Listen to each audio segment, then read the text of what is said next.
Hey there, crafters. It's Anna Bradshaw here for embellishedkits.com, sharing my completed card from the April 2015 card kit. As I showed earlier this month in our Kit Club review video, the Wildberry Jubilee collection from My Mind's Eye features a mix of soft coral reds, bright fuchsia pink, juniper and lime greens, white, and then a startling black to pop against all that color. Bold tribal patterns and delicate florals offer a contrast that I found easy to mix and match. And it wasn't long before all 8 cards in my embellishedkits.com April 2015 card kit were complete. The hardest part was not keeping them all as art. I could easily imagine a few of them in small black frames highlighting my entryway. Let's start with the card that I made in that review video. It's called Today, Best Day Ever. And as you could see in the video, there were definitely some die cuts that would change the look and sentiment of this card with minimal effort. And if you make a boo-boo when following directions, a little washi can go a long way. Next up was a card that I took a few more liberties with. The graffiti print paper shown on the left-hand side of our kit's example card was speaking to my scrapbooking side. As I searched through the die-cut ephemera pack included with this kit for those large tropical flowers, I happened upon those photo frames. One is empty, but the other shows a prairie-like scene that was perfect for this thank you card I ended up creating for my father. I chose the slightly distressed soft coral solid background to contrast with that basil black cardstock base and the tribal border. Now that sweet little die-cut sentiment just blends right in.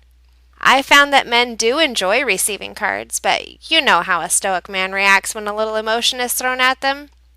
This won't be too overwhelming to see. And of course, a little bling doesn't hurt. I continued that contrasting theme inside as well, and used my white gel pen to express my gratefulness at such an emotionally impacting trip south. Sometimes you just want to say, hello! And this 6x6 turquoise blue basil back card is a supersized way to do so. Take a closer look at that strip of grain and you'll realize it's a little translucent. That's because it's not made with the suggested strip of paper. It's the same washi tape I used in the review video. And since I'd used that beautiful die cut on my Tete Meme card, I chose the tribal diamond strip instead. A little snip on one side makes that small piece appear to stretch across the entire card front.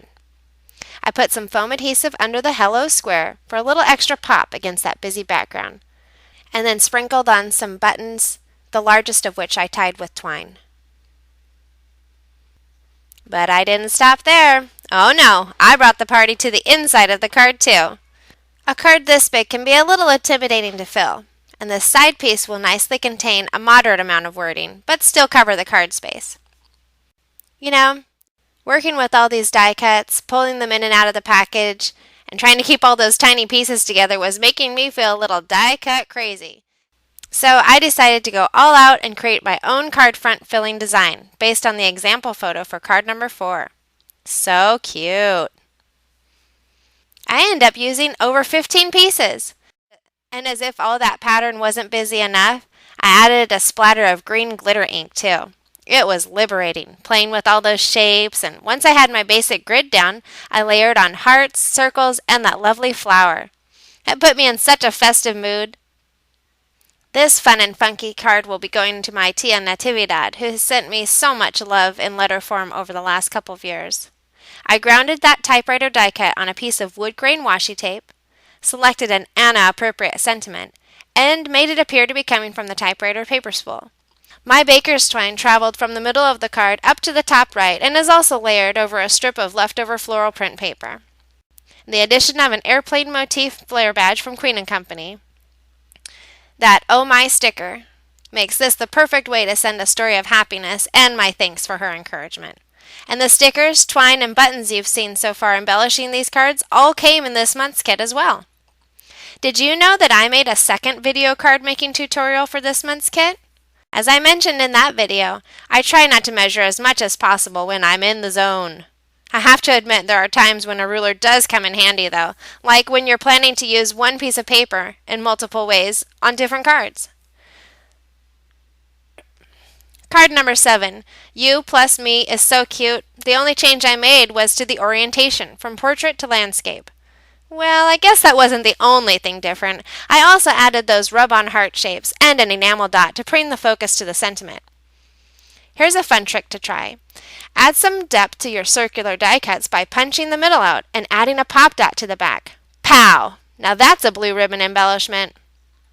This set of brightly colored greetings wouldn't be complete without a congratulatory awesome! After all, what comes along before the traditional summer wedding season? Graduations. These multicolored shapes remind me of the Volcom logo, so I geared this card towards an imaginary skateboarding team. If you're ever in a creative rut, try visualizing a stereotypical recipient or viewer, and then work on incorporating elements that imaginary person would enjoy. Isn't this card rad, man? The rub-on really does most of the work for me. It even included ink splatters, so my fingers stayed clean. Our full color example shows the same button and black twine combo popping against all those angles in the background. I substituted a trimming of the turquoise blue basil cardstock in place of the black triangle print.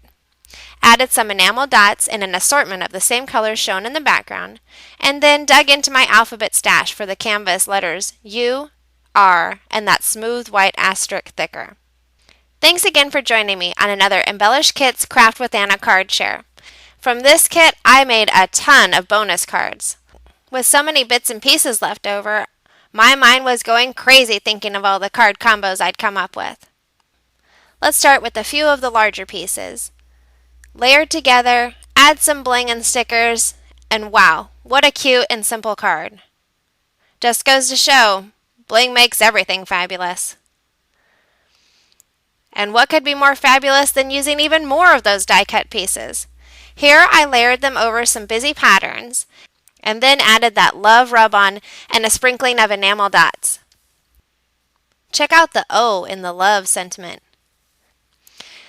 Now, I wouldn't necessarily layer a rub-on over so many different layers again, but I happen to like the crackle look. Look closely at the background of this card and you'll realize it's the packaging from the 6x6 paper pad. With just a few of the leftover strips of paper and that baker's twine and an addition of a few stickers, I was able to create this card in no time at all. Maybe it works so well because of the pre-printed cardstock base. It's by my mind's eye also. And this last card was inspired by my friend's recent tragic breakup. I just wanted her to know that even on the darkest days her beauty shines so brightly, and that I'm only a phone call away for whatever she needs. Head over to my blog and you can see how I used the last of those leftovers and that graffiti print paper to highlight my favorite memories from that trip to Mexico. I included those pictures in some pocket page protectors, and I've got a couple tricks that you might find useful for that too. Of course, coordinated papers and embellishments like the ones found in this month's card kit from embellishedkits.com made it so easy to create all these beautiful things. Thanks again for joining me on another Embellished Kit's Craft with Anna Card Share.